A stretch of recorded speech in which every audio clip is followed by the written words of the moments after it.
Hey guys, this is Mark. This is Austin. And welcome back to another episode of Life with Rojo. I'd like to introduce myself. I don't believe that we have ever met. I think that we could hit it off so well.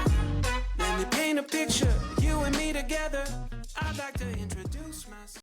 Man, I am so excited about this today. We're actually doing something different today, Austin. So y'all get prepared. This is really exciting to me because what we're doing is we're friends with another organization, and I'm actually a member of this organization, but it's Catch a Lift Fund. And this has been a pivotal organization in my life. They do a ton for veterans and their families and some of the most amazing people I've ever met in my life. And Austin, tell everybody who we got coming on today. Man, we have the Army vet, American hero. Now here's the hard part, trying to say your name correctly. Ronnie Mondragón. Not Mondragon, Mondragón. All right. That's today. Well, real quick, before we get any further, rate him on how well he said your last name. That was excellent. Good job. See, thank you. Awesome. Thank Well you. done. People don't see me practice it. Right, for he like practiced it for 30 10 seconds. minutes, Like, but Mondragón. At first I'm like, Mondragon? That doesn't sound right. But Ronnie, man, tell us about yourself. Thank you for coming on today. But yeah, who is Ronnie? Give us a little insight. Oh, well, Ronnie, a veteran, of course, which was introduced, father of two and a husband that's been married for almost 21 years now. Wow, that's So, awesome. that's me in a little quick nutshell. Yes. But thank you guys for having me on the podcast today. Yeah, man, we're Good deal. excited to have you. And it's been such an honor because I've had an opportunity to talk to you some. This guy is incredibly interesting. Like, aside from his military experience, he also works in IT. And I think he may know everything about like technology, superheroes, all these like just really interesting things. So, I've loved talking to him. My kids would love talking to him, and I know that y'all are going to love hearing about him today. So first off, let's start off with just a little bit about your service background, like kind of when you joined, what was behind you joining, like what was the desire, the goals? Okay, so for me, my father served, my grandfather served, two of my uncles served as well. And so this is something, and I don't know if we've talked about this. When I was in high school, I was in band, and I actually had an audition for the Army band right after graduation. I think it was 3 months after graduation. I had a audition for the Army band set up. And I got bored waiting for that audition. I went and talked to him Okay. about maybe a different job. I actually wanted to do, it was called 24 Golf at the time, C programmer, but they're like, no, we can't do that one for you. We're phasing that out of the Army. And I went in as 24 Bravo at the time. I think it's 74 Bravo now, information systems. So I picked Okay. that job. I was Okay. very much into computers at the time. My grandfather got me my first computer when I was 4.5. So I had computers in my life almost my whole life. And so I went into the Army in 99 right after high school as information systems. Okay. Wow. So that seems to me like a bit of a jump there to go from like, all right, I'm going to be in the band. Okay, you guys are taking too long. And then what was the one that you were going to do that they phased out? So C programmer. So for me, like my whole goal as a kid is I wanted to learn programming and do all things computer related. Okay. And so the Army back in the 80s and 90s used to have that as a job. You would actually write programs for different systems and situations. And so that was something that I had researched at the time. Oh, let me go do that. Well, they had phased that out, but the MOS I picked was awesome because you pretty much could do anything in computers depending on which unit you ended up in. And, Right. with me saying that my father and my grandfather served, I knew one thing. I'm like, I'm going to get training in this and I'm going to Right. get some type of experience with it. So it was kind of one of those things. Not only was I bored, but I realized like you love computers so much, you're probably going to get some experiences in the Army that you probably wouldn't get somewhere else. Right. And that was very much what ended up happening.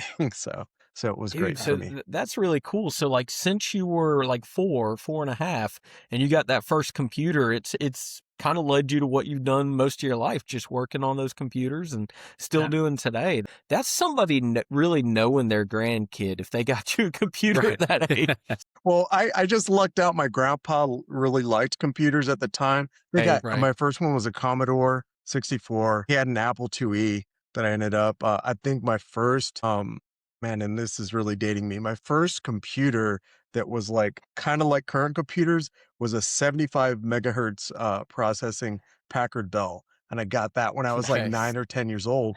Ended up breaking the thing. So I'm having to sit there, read through the manual. How do I fix this file? How do I repair this? How do I get this going again? So no, just definitely one of the things where, yeah, computers has just always been a part of my life because of that. Right. I love how you're spitting out all these, like, different types of computers, and Mark and I probably have no No. idea what type of It computers these are. Just Like, yeah, it just sounds old to me. Well, I'll give a comparison. I think there's right, watches, like old watches, like Casio right. watches and things like that, that like in the mid 90s had those types of processors in them. Like, so Wow. it's just very much, very Okay. ancient, just like little, little small Yeah. processing. Well, it sounds like you were training for this job before you even knew you were training for this job, a little bit. No, definitely, definitely. And then I lucked out myself after basic, and this is the other thing. So I got offered airborne school when I signed up. I got offered airborne school after basic training. I got offered airborne school before I started AIT, and AIT for my job was 6 months. And I turned it down all of those times. And then they went to offer it to me after AIT, and then I saw my orders, and my orders were to 5th Group Special Forces, and I'm like, I'll probably go to airborne school if this is the unit that Right. I'm going to Right. with the assignment I ended up getting. But it was a really awesome thing for me because being a support soldier in 5th Group Special Forces was good for me in my career in this regard, where I got training from the best. I got the best Microsoft training.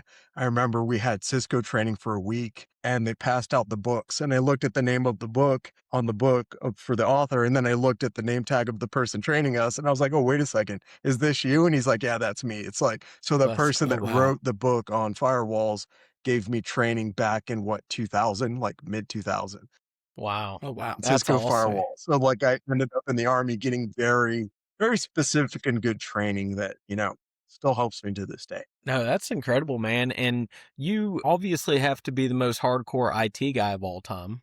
I mean, Well, I think it's funny when people ask me, "Well, what did you do?" And it's like it's kind of what you would think. It's like, let's go do all this cool, awesome army training and all this stuff, and then, hey, where's my email? I can't get my computer to start. All of the normal questions any like IT support person would get right. Right.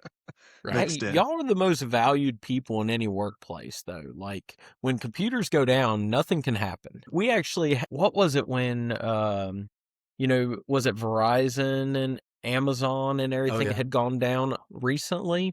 And we couldn't even record our podcast because all the systems like Riverside that we record on, that Oh, was yeah. down and everything. So, yeah, what you contribute to society is unmatched. Well, I'll tell you this. I have my IT guy for the company I work for basically on speed dial. I mean, like on my teams, I have this like our chat pinned, and I'm like, "Hey, Scott. Hey, Scotty." But it sounds like things worked out for you. I know you said you had the first plans were to be in the band. Like, what instrument do you Trombone, play? And trombone. trombone. Yeah, Nice. played the trombone from like middle of primary school, so in like 4th or 5th grade, I started with the trombone and played it all throughout high school. Really, really enjoyed it. Was really awesome. I still play it. It's still sitting right over there. I have my little mute that I put on with my headphones so that I don't bother everybody, and I still play it. But I'm glad I took the path that I took. I don't know if I would have enjoyed my service as much if I was just in the band. So Gotcha. the mute thing that you have for your trombone, do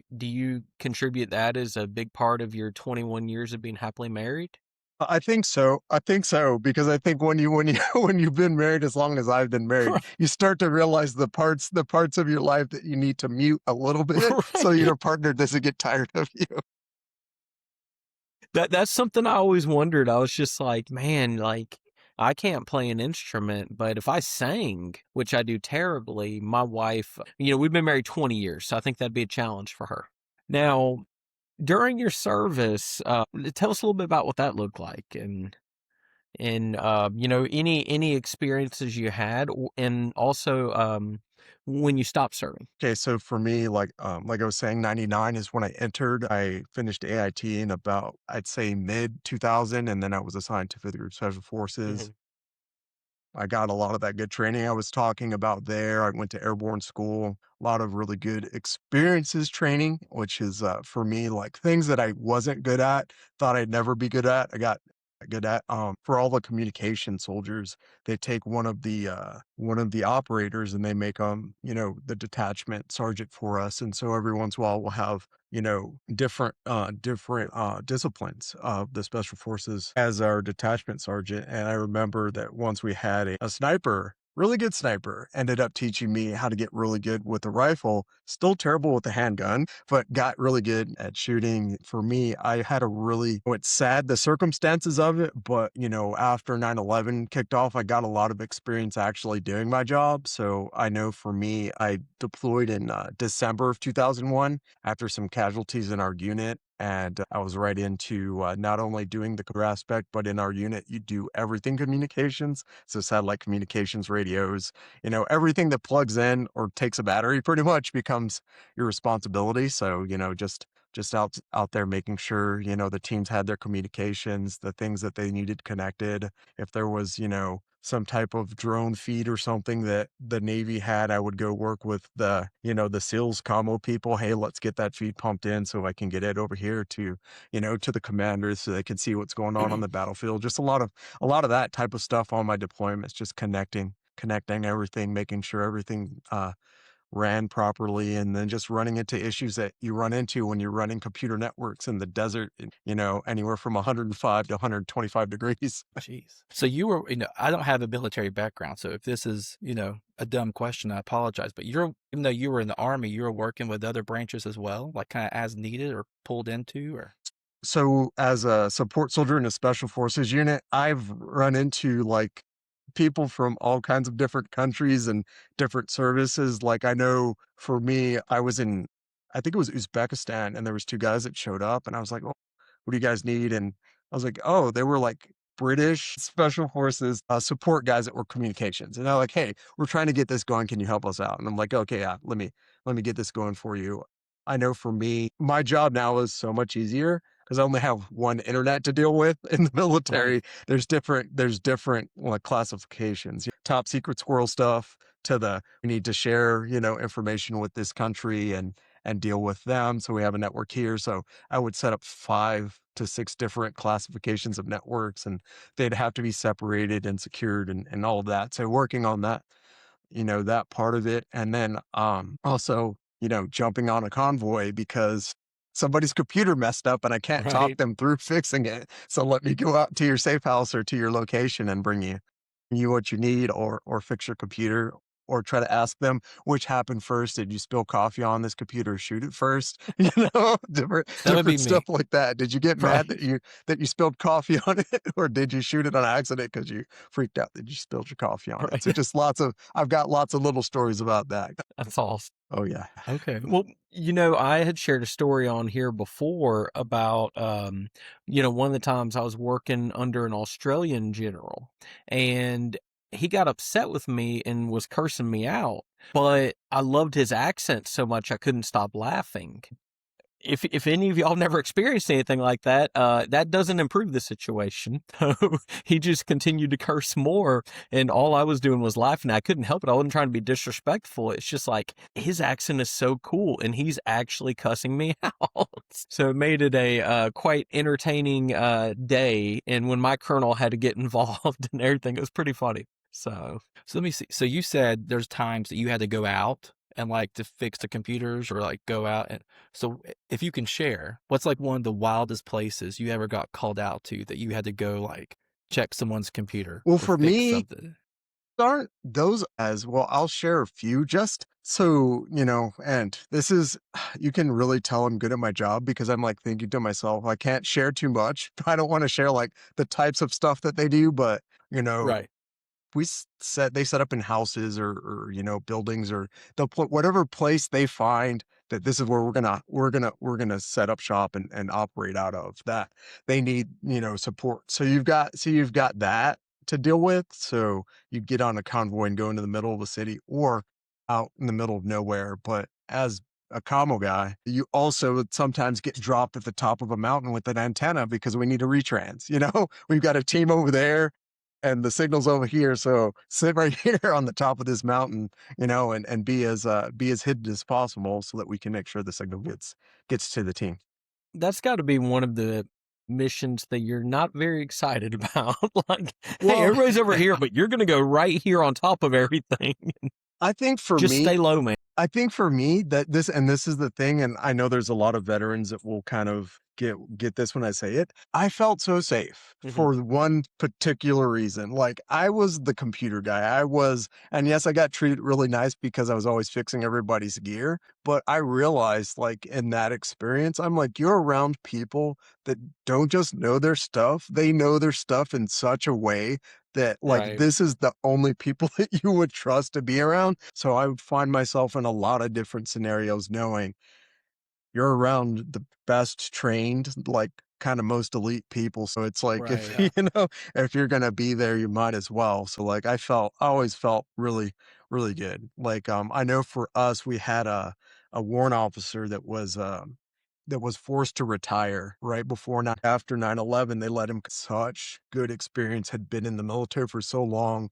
And I think I can share this. It's been long enough. Like if you look back at the Iraq war, there was a lot of talk about what happened from the southern border of Iraq up, but you never heard about anything from west to east, and that's Mhm. because we took care of all of it. And me being a part of like the communication, making sure the communications and everything worked for that, all of the airfields and vehicles and all of the other things that were taken out with like in the snap of a finger because of the work that all those operators did to prepare was awesome to see. And then to see how they would go in and teach the Iraqis that they were in charge of teaching how to, hey, here's how you defend yourself and your country, and here's how you move forward. It was really awesome experience for me. Oh, that is awesome, man. So how long did you end up serving for? Okay, so I served for, and I did my enlistment, which was 6 years. Mhm. So 99, October of 99 to October of 2005. Okay. Nice. And how did you get connected with Catch a Lift? Okay, so this one will kind of I'll share the path of it because I think it's an interesting part of it. So I actually injured my back on a parachute jump training in Dugway Proving Grounds in Utah in about April of 2001. I slipped on some vomit. We did an in-flight rig. Younger soldiers threw it by the doorway, and so when I went to jump out of the plane, I stepped out with my lead foot, my trail foot, slipped on that vomit, hit my lower back on the doorway, hit my head on the door. Luckily, my helmet, the helmet portion where that was protected me, that knocked me out. I was actually coming out of my parachute when I came back to because I didn't have good body position, had to pull myself back up. But on that injury, I injured my lower back. That being early 2001, they thought it was a back sprain. So after 9/11, epidural steroid injections, different things like that kept deploying. I didn't get an MRI until I think 3 or 4 deployments later in about 2003 to 2004. They're like, "Hey, you've got herniated discs, you've got, really bad arthritis low back." And I was just so close to finishing it out. I just did my last deployment and, yeah, my last 2 deployments, but, got out in 2005, and then I didn't get in front of a surgeon, just kinda some, stuff dealing with the VA, trying to get to a surgeon. And 2011, I got to a surgeon, and 2012, I had my spinal fusion. Before that spinal fusion, though, they did a discogram. The discogram they performed on me put me in a wheelchair, gave me increased issues on my left side. And so I spent from 2012 to about 2019 really fighting to get out of the chair. 15, I actually got put into the spinal cord unit in Albuquerque, and that was a blessing because I started to understand here's what your injury is and here's how you can deal with it. Here's how you can improve. So started learning a lot about aquatic therapy, started learning a lot about like, well, I need to be flexible for my body to be good, things like that. And then for me, what was great, Wounded Warrior Project, been with them, for the longest time. They started an adaptive program around 2020, 2021, and the adaptive person from Wounded Warrior Project actually told me about another program, but told me like in the meantime, I was really worried about because, spending a lot of time in physical therapy, learned a lot of exercises. I got myself a rowing machine that I sat behind and would just use that to work out, learned about nutrition, but I was really like, what else can I do? And Winter Warrior Project, they were like, hey, try Catch a Lift. You can reach out to them and see how they can help you. And so that's how that connection came about. That's Wow. awesome, man. So you went from, needing surgery in 2001, but didn't end up happening, and you still did what, 3 deployments after? Six. 6 deployments after Yeah, that. four before I knew how bad it was, and then two, and then two after that. Goodness. Wow. And then you finally end up getting procedures and really taken care of in 2011, 2012. And you're in a wheelchair. And it's 2019, I believe, when Yeah. you get into that spinal unit. So 2015 when I got into the spinal cord unit, Okay. and then so for me, what's been good, I talked to my wife about this. Pandemic was terrible in so many ways, but for me, it was great in this regard. Like the world slowed down so much that I was able to really focus on what can I do to get healthy. And so like I started to make some improvements, and I was actually really, really doing a lot of communications to Wounded Warrior Project about hey, what can I do? Can I get a hold of a hand cycle? Can I get a hold of this? Can I get a hold of that? And that really spurned like my understanding that like there's a lots of tools for you to get healthy that you didn't know were out there. And I know for me what was great about that is like since 2020 I've gotten a lot better. When I think I'll say 2021, it was like wheelchair and walker, which was great for me. It was a triumph. It was like, oh, I Right, can yep. actually get up on my feet and do more and not be just like confined to like that getting me all over the place. And so yeah. Wow. So where are you at now in terms of treatment? Like, do you still have to do like rehab or like physical therapy, or do you just? So it's a part of my life for the rest of my life, but I've made a lot of improvements. I know I've talked to Mark about this before.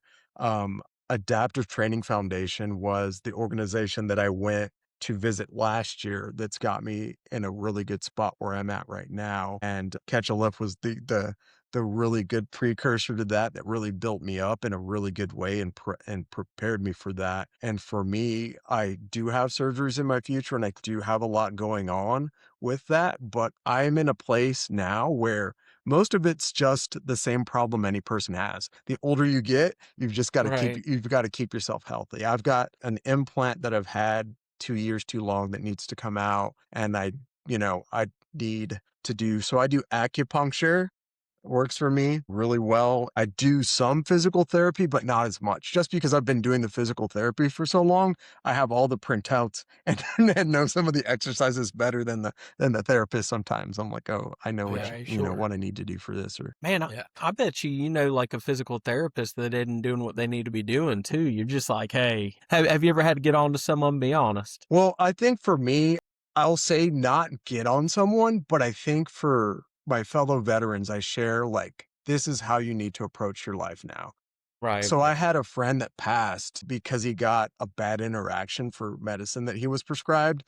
So I remind, especially the veterans that I'm close to and I serve with, I remind them, you need to check all those medicines that they prescribe you before you put them in your body. Right. And you need to be your doctor. You're not trained as a doctor, but you need to be your doctor in this regard. What is it that they're asking of you, or what are they suggesting to do? Does that make sense? Is that going to make you healthy or not? And then be realistic with yourself, because I know for me, I had a lot of medicines that they would give me while I served that served the purpose then. Yeah, take this pill, get through it. Now they don't serve me. And so like and this is just a testament to having a wife that's really, really advocated for me and been there for me. She helped me to push all that stuff away. And it's like, I'll tell the VA, yeah, I don't want that pain medicine. Give me the acupuncture appointment and I'm going to Yeah. get in a hot tub and I'm going to stretch and sit on a hitting pad. And if Right. it's a bad pain day, it'll be a bad pain day, because it's like, for me, like the goal of being a grandfather one day is like that motivating factor. So no, I look at it like that, because I've had a lot of other veterans too share with me. Like I'll see their triumph of like kind of fighting through recovery from a surgery or the trauma they dealt with their injury and seeing what they do. And that kind of building me up. And that's really pushed me to do what I'm doing. There was a friend that, just went and climbed a mountain to raise money for amputees in other countries that don't have money for their amputation, for their prosthetics. And I'm just like, if he can do that, I can do the stuff I need for. Dude, that is awesome, man. Yeah. Like in your medical advice, I think that goes for everybody. Like know what you're putting in your body, know how your body's going to react to different things. So I think that's huge. And then too, like your story's so motivating and encouraging because, there's times that I think everybody doesn't feel like getting up, working out, whatever. And the fact that you're grinding and you're overcoming these things, it's just huge, man. It's awesome. So what I want to do, I want to take a little break from this part and just throw in a random game real quick. Then I want to get back on it and talk about, some of the impact Catch a Lift has had on you after this game. But Austin's going to start us out right here, and he's got rapid fire questions for you. Because I heard that you're like big into like old school gaming and like superheroes and stuff. I see stuff in the back. Right. I was going to ask, because that's a Catch a Lift hat in the back, right? It is. Yeah. What's that? And our screen's kind of small. What game is that? So that is a 1-up Star Wars arcade. So it's a few of the different arcade games from the 70s and 80s, like kind of all in one. So it's the old like black background, like just lines video games of the Star Wars. And then it has the one that's from like the early 90s, the speeder game that you're like going through the trees and stuff. Awesome. Yeah. Oh yeah. Yeah. So how often do you play that? Be honest. Not often enough. It's a Father's Day gift that I love so much, and I do play it, but no, not often enough. I have my Switch on my desk as well, but in IT, there's always the next problem that comes up. So. Right. I got you. All right. So we're going to do this rapid fires, like gaming, superheroes, things like that. I'm going to ask you pretty quick, like one over the other. No thinking, just like your first choice once I say it. All right. So first one is Transformers or Ninja Turtles? Ninja Turtles. Yes. Good answer. Sega or Super Nintendo? Super Nintendo. Hulk Hogan or The Rock? The Rock. Okay. Batman or Superman? In timeout, can I pause right there for a second? Is Batman a superhero? He is, because his superpower is super paranoia.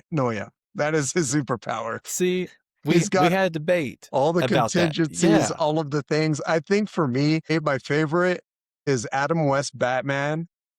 Yes. Having the shark repellent in the helicopter for when the shark, he was just, I'm like, that's the crux of Batman. Just like. That was a solid move. Yeah. We had some big debates about is Batman a superhero? No, I was for yes, he's a superhero. Yeah. And we ask everybody that, and like superhero or Superman's mom from the most recent movie is actually a good friend of the podcast. Like our producer was hanging out with her earlier today. So we asked her the same thing, and almost everybody except me says he's a superhero. So all right, Top Gun or Karate Kid? Karate Kid. Arcade or couch gaming? Arcade. Dude, I love an arcade. I don't know if where you live they have them, but in Nashville they have a couple like adult arcades, and you can play all the like old retro games and everything. Like I love going. I mean, the kids can go too, but at certain hours. So I've taken my kids to them and we've played. It's a lot of fun. It's the best, but I still miss people putting their quarters on the tray and the cigarette burns on the console, like late 80s, early 90s arcades. Right. Like it was a time. And I can like still smell, like walk into an arcade, like you could still smell like the cigarette smoke mixed with body odor, mixed with like Axe body spray or whatever people were wearing back then. I remember going to the convenience store down the street had Street Fighter and Mortal Kombat. And so that was the place all the kids went. And it's like, you had to get good because if you lost, you had to get in line and wait. Right. Like, oh, just such a time. Who was your favorite Street Fighter character? Ryu was the easiest for me to play, but I would also use E Honda. Okay. Yeah. But like what you were saying, like I went to the movies this weekend and they had some like arcade style games in the lobby. And so I was like, oh yeah, I have $1. Let's like put it in, or a couple bucks. and it wouldn't take money. You had to go Mhm. to another machine to get like these tokens. And I was like, you know what? I'm not even going to like mess with it because like I miss the old school, like putting in quarters or dollars. See, yeah, Yep. exactly. Just Exactly. You know something interesting? Like my kids are a little bit older now, but when they were younger, they would have, and this was pre-COVID, they would have birthday parties at like Chuck E. Cheese. That place does not give me good memories. That's not like the arcades when I was a kid. Like, and it is interesting. I'm not advocating this, but they do serve alcohol at Chuck E. Cheese, and I can kind of see why. It's a stressful place. They serve alcohol at Chuck E. Cheese. Yeah. What? So, I've not been to a Chuck E. Cheese. I don't have kids, so that would be kind of weird. yeah, Going that'd to a be Chuck E. really Cheese. weird. You'd be the one everybody'd be looking Like, at, yeah, like if you go in there. I'm not going to a Chuck E. Cheese. But no, man, like that's some things we were talking about too, is like I used to work at a Cracker Barrel before I went in the army, and they had just the lattice between the smoking section and the non-smoking, like that was going to protect us. Right. But, you know, talking about the things that are bad for your health is one thing, but, you know, we're really big on health, and I love talking about the things that are good for it. So one of the things that we came on here today and wanted to really discuss is catch a lift and just how it's impacted you.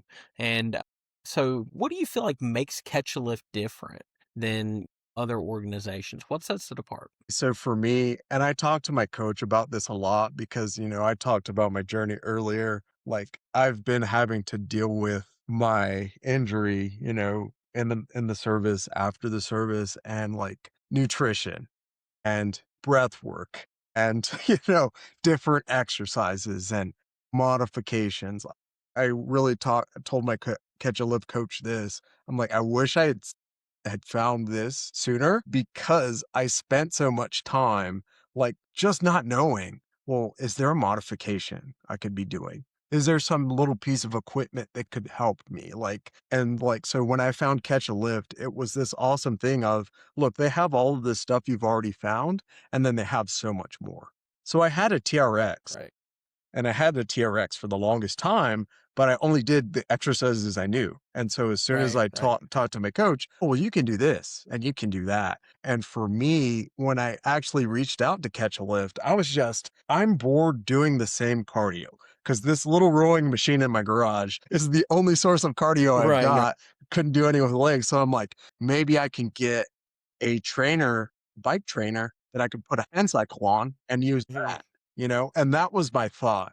And what was awesome is they have you go through the program where you're working with the coach and they're giving you suggestions, but then they also have this thing called the landing zone where they have like all these resources of all these different workouts and things. And so what was great for me as I was going through the Catch a Lift program, it went from, oh, like I can only do this and I'm going to do this afterwards to I found these guys right here, split ropes, and these split ropes, like they just help me because it's like, oh, you don't got to sit in front of the rowing machine. I would just be there in my wheelchair, just knocking it out with the split ropes like I'm doing jump rope. I have a pair of boxing gloves that I got, and I got a double-ended bag because I was like, oh, I can sit there, hit the double-ended bag, dodge it, and then that's another thing. And I'd set a timer and do rounds. And so Catch a Lift was awesome for me because I thought, oh, I have to go to a gym to get all this stuff. And it's awesome that they provide that for some. But for me, it was great because it's like, here's what you can do with the equipment you have. And then by the time I got to the portion of the Catch a Lift program where where you get the equipment grant portion of it, I was like, oh, well, can I get this? And I need that. And I need this. And it was like, I even got some plates at the time. I think I got some 25s, some 5s, and I have 2 boys, and I was like, oh, well, they can use those. I can use it some, but it'll be great. But what was awesome about it is it kicked off such a good thing for me because like I went from, oh, you've got a little bit of activity every week to you're crushing workouts, Right. you're got modifications, you're doing what you need to do. And it's a really awesome organization. And I'm happy that it's there. And I told my coach this. Yeah. I'm like, I'm glad it showed up when it showed up. And I think for any veteran that's like in that rut of like, what do I do now? Because I know for me, I spent like a decade in this funk of like, well, I can't be active in the way I was before, but I still want that. I still want to get my heart rate going. I still want to get a pump. I still want to work out. I just don't know what that looks like. And I think Catch a Lift is an awesome organization that will get you kind of moving that way. No, dude, that is awesome, and the resources and everything that they provide are incredible. Like Landing Zone, also, like if you're trying to eat healthy, I love the recipes on it, just because there's so many different things to keep you from getting bored. Yeah. So they have all kind of recipes that we can use and everything. But then, too, like the partnership with Strength Fleet is huge. This morning, I was even doing one of Coach Baca's kettlebell workouts, and I echo everything you say. Like, it's incredible. And the TRX, like, I was kind of the same way. I didn't know you could do so much with the TRX, and they showed me the different workouts. And now I'm at the point in life, if I had only two pieces of equipment, give me a kettlebell and a TRX, and I'm good to go, like, so those have been huge for me. But one of the things that, you sharing that had really brought up to me is like I've got a really good friend of mine who he actually served with me and was one of my best friends in the Army, and he just became a member like this month, and man, I'm so excited for him because he went a long time without really taking care of the physical health, and he's gotten into rock climbing lately, and then now he's part of Catch a Lift. I'm just so excited about what that's going to be able to do for him in his life, and the one of the things that was huge for me, and I hear you talking about your coach that I know is huge for you, is that accountability piece. Having people, it's not like they provide you equipment or provide you a gym membership and then you don't hear from them. They stay in touch, man. They really care about you, really love the veterans. And so tell me a little bit about that piece, how that's kind of sets them apart.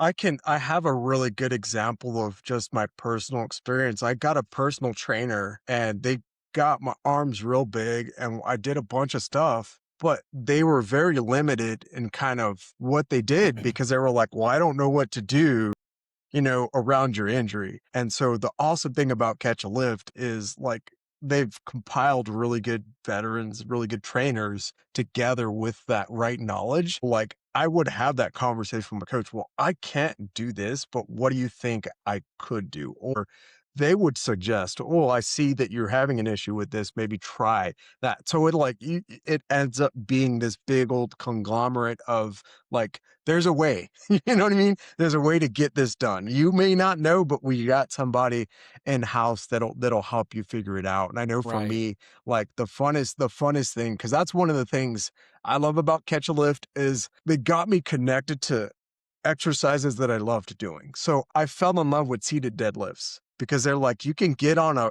just a bench with a bar under it, get somebody help you load the weight, and then you just lean forward, pull back, and deadlift from a seated position. And so for me, I just started cranking out deadlifts because I'm like, oh, Right. this is something that I used to do. I remember, in high school when I'd go into the gym, that's one of the exercises I love to do. So I was like, I got that back, so Yeah. it's, Yeah. the coaches are really good when it comes to that. I know for me, the other thing that motivated me is like I would get out and hand cycle and my coach would be on Strava just giving the kudos and the thumbs up and the That's good awesome. job as I go out and I do my my morning ride. So like no, the Right. coaches Yeah. the coaches with Catch a Lift are really awesome. And I'll echo again the resources. Like I really love how Catch a Lift compiled so much when it comes to nutrition and workouts because it's like it's all there. It's all there to kind of use to help you find what's your best approach, or what's your next workout when you get good at what you're currently doing. Right. Lisa, I work closely with Lisa, and just about anybody in the programs had some contact with Lisa, and just how Lynn sets up this team between the coaches, and then also you got people like Lisa that just have the biggest hearts in the world and just so much love, and it's so awesome because one of the most enjoyable things now that I'm part of the team with Catch a Lift is that every day it seems like there's different emails just about, hey, this guy's doing really well or this lady's doing really well, and just we're so excited about the veterans and the improvements they're making, the work they're putting in. So it's incredible, man. But what I want to see is, first off, have you ever done a seated deadlift Awesome. Not a seated deadlift. Yeah, Uh-huh. yeah, it's not an easy movement at first, but like the people that do them, man, they're beasts. Yeah. They're strong. So like what's your like rep count when you do that? Do you do like more higher rep, lower rep? So lower rep because just as much weight as you can put on the bar Oh, because okay. I think for me it's like the thing that I loved the most when I was younger was running. And Hmm. so as I've gotten older and running wasn't the a thing that I could do for the longest time, I really fell in love with we'll find another challenge. And so that's where I was like, I wonder how much I could deadlift. And Right. it Yeah. serves a dual purpose because with the spinal cord injury and the lower back injury, the stronger my core muscles are, the better Right. off I am. And so Right, it's like it right, becomes one right. of those things where I would just work to build up to it. And for me, like I talked to you about before, Mark, I got a chance to kind of get better and get to where I can do some standing deadlifts. And for me, my standing deadlift is 5 max right now Dude, that's on standing awesome. deadlift. Wow. And so and Wow. so to get Austin hasn't closed his Yeah. mouth yet. He's in awe over here. Dude, that is great, man. Like I love to hear that. And dude, even without what you've been through, 525 is an insane deadlift, man. That's great. the coach I was coaching with, he was like, I don't know if I could do that right now. And Right. that woke me up to look, Ronnie, reflect in like you've been doing a good job. Look at all this Yeah. work, look at all those workouts you're putting in or helping you for something that's good. And Yeah. I'll say this to anybody that like is a veteran or anybody who's thinking about working out like in a new way, like set a goal of something and see if you can get there. And if you can't, that's fine. You'll probably achieve something else as a byproduct. Because for me, that deadlift was a byproduct of just trying to get my butt back up out of that chair, like Yeah. just trying to escape that chair. Ended up like, oh, I can lift a lot of weight. And it's funny, I have an imbalance that I'm trying to work out right now because my right side is a lot stronger than my left. But I'm like, it's a good problem to have. Right. Right. I got you.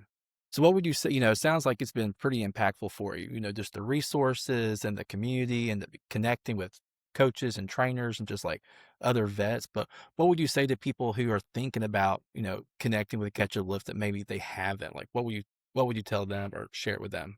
I would give it a try and I would open yourself up to just the same thing I'd say for a lot of things.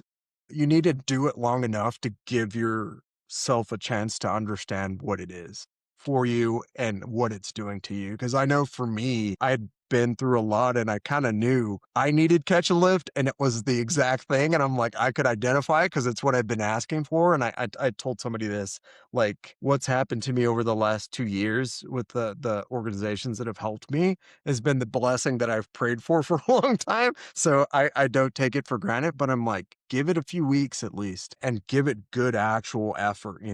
Like if you say you're going to do that workout, do it. If you say you're going to work out a certain amount of times that week, get it done. And if you do have a bad day or you have a pain, stop, take care of it, and then put that workout within another time in that week. If you put forth that effort, then you can judge it, 3, 4 weeks down the road. But I know most people 4 or 5 weeks into something, okay, I'm starting to feel what this is doing for me. I'm Right, starting to right, right. understand how this. Well, I like what you said there too, because we all have busy schedules.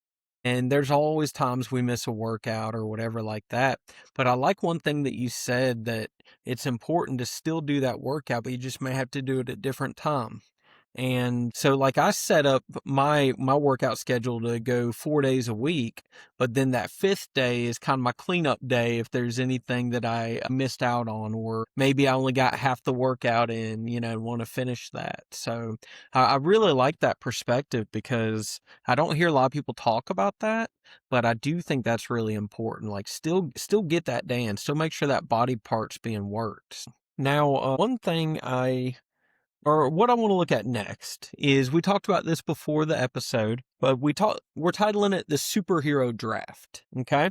Now, I feel like Ronnie is just going to annihilate us in this. Oh yeah, he's already won.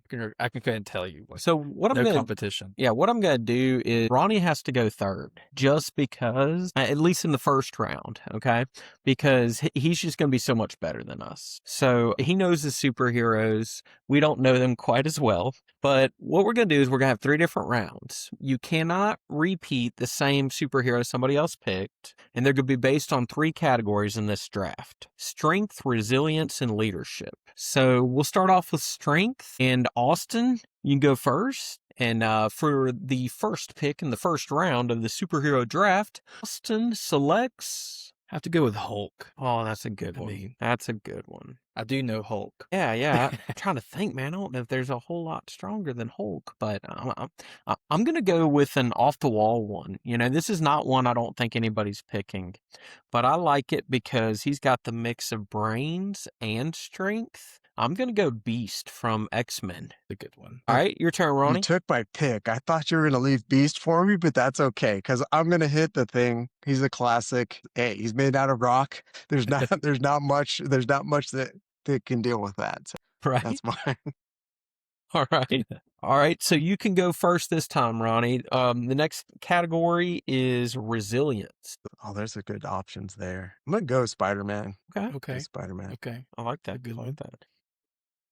You know, I'm not sure why, but I'm just feeling Thor in this. So I'm going to go Thor. And then Austin. Kind of a wild card, but I'm going Wolverine. Oh, dude, I love Wolverine. He's one of my favorites. His regenerative abilities. Yeah. Perfect. Yeah. So I guess this one would be me and then Ronnie and then Austin. And the last one is leadership. I mean, I got to go Captain America. That's the case. I'll take Mr. Fantastic just to have another Fantastic Four character Oh, in that's there. a good one. Nice. Okay. I'm going Black Panther. Nice. Yeah.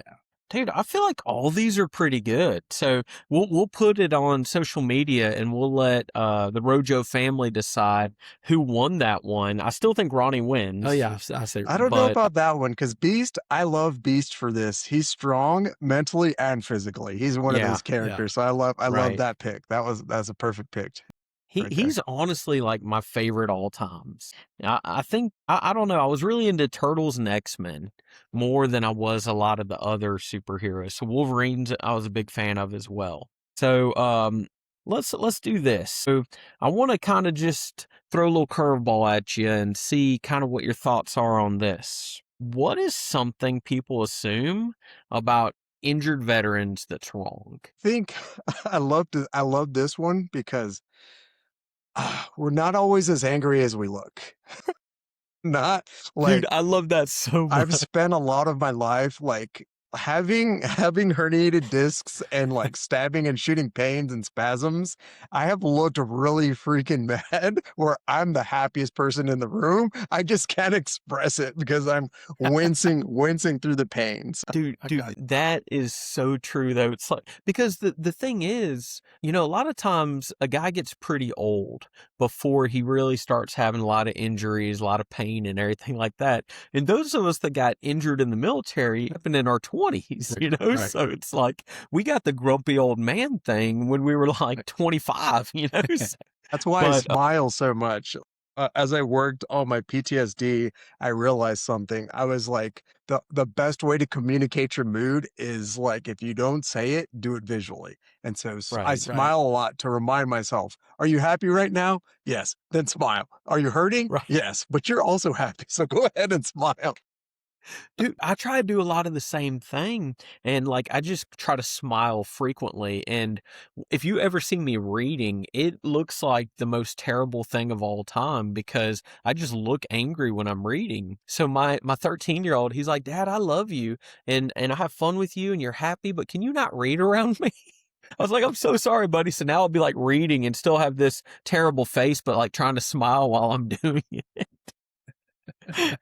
So, and you know, humor's a big thing for us, man. We love to laugh. So what are some things that make you laugh when life gets heavy? I think for me, and I'll say this because I feel like I've told some of my friends I served with, I've told them this, we've lived a few lifetimes already going through, Right. going through deployments and surgeries and everything else. And for me, like to, I like to remind myself of like you get a certain amount of bad every day, and everybody does.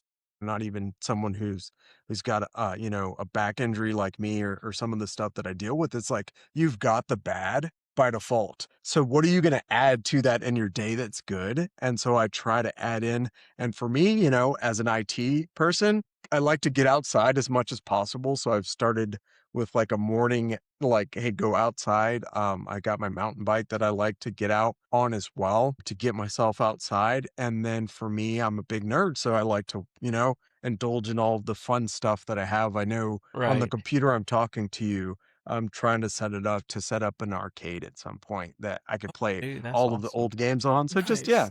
just, That's really cool. Yeah. tinkering with stuff or getting myself outside or, just doing that fun stuff, adding fun stuff to my day. Yeah, man, I think that's a big thing because, like, Austin and I talk about this a lot. Like, don't let a bad moment make it a bad day, and then look for all the little good moments, and those good moments are going to outweigh the bad. So, as we're finishing up, Ronnie, I wanted to see. Think if I remember right, you told me about a goal that you're working on right now, something that you're trying to do. So, I'd like you to share that with everybody as we're about to close up. Yeah, so I'll share this one because it's on my mind, and I actually worked out for it this morning. I've got this regimen of things I'm doing to prepare myself for it. The Baton Death March is in March 21st this year, and I'm going to try and complete that with weight this year. And for some people, that's not a big deal. For somebody like me who spent, the good part of a decade in a chair and not able to do things to stand up, put weight on Right. my back and go 26.2 miles is something that, it's on the horizon and I'm working towards it. I got a weighted vest with the Catch a Lift logo on it that I'm going to throw on later today and actually go put in at least a few miles of walking with that weight just to kind of prepare myself for that, just that big goal that I have in front of me to, keep me healthy. Dude, that is huge. And I told you before that Austin and I love rucking, so that's like one of our biggest workouts. And Austin has done tremendous job of losing a ton of weight, and getting in really good shape from rucking. And he wants to be a husky buddy. He said once we launched the husky buddy stuff, Ronnie wanted to be one of our husky buddies. So Listen, you're gonna be one of the first Husky buddies. I yeah, definitely man. would like to participate because for me, I feel like that's one of the things where I get the most out of is like putting weight on my back and moving is there's just Oh yeah. something Yeah, yeah. about it. It's a good Oh place yeah. to be with yourself and center and you let out a lot of bad energy and you just work on your Right. breathing and get some good energy going. Yeah. So no, definitely Husky buddies. Yeah. It just feels good too, Ruck. Oh Like yeah. I'm just one of those weirdos. It just feels good. Like you said, throw the weight on your back. Like, Right. yeah, just do this. Well, Ronnie, we thank you so much for being with us today, dude. It's been a blast, and you're part of the Rojo family now, so going to be part of the Husky Buddy Rucking family once we get Right. that Right. launched. And I want to thank you for being here. I want to thank Catch a Lift for connecting us to set this up for today. Just y'all check out Catch a Lift. See ways that you can support them. There's so many different opportunities to support them, and they're an incredible organization that have changed so many lives. And Ronnie's dog agrees. So, but yeah, thank you, and we appreciate it. Rojo family, we love you. We'll see you guys next week. Look for us on Life with Rojo on all social media platforms. And Ronnie, thanks again. Thank you for your service, and we'll see you next time.